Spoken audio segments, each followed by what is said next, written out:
A divided mind creates a divided life. And we're only given two choices. We're either living in peace or living in pieces. And the only difference is the perspective that we choose to stay focused on.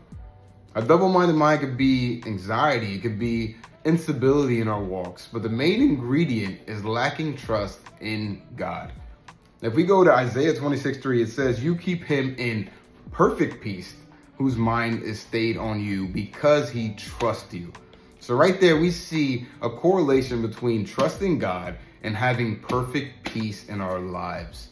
So the opposite is also true. If we feel like we're living in pieces, right? We're not seeing this perfect peace, then there's somewhere that there's somewhere we're lacking trust in God. And it's up to us to find out what area of our lives that is, right? And even in James, it says, "A double-minded man is unstable in all his ways, unfit for anything good." And if we look at that word double-minded in Greek, it translates to dipsychos, which means two-souled.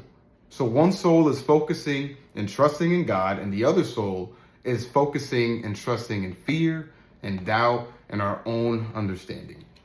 So how do we go from living in pieces, not trusting in God, to living in peace, trusting God fully? And the answer is simply just aligning to that very truth, aligning to the fact we can't do it on our own. We don't have the answers, and we can't trust ourselves as far as we could throw ourselves, right?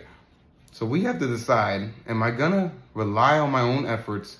Am I putting my trust in my own understanding? Or am I gonna put my pride to the side? Am I gonna surrender my plans and put my trust in what God has for me? That is how we go from living in pieces to living in true, perfect peace.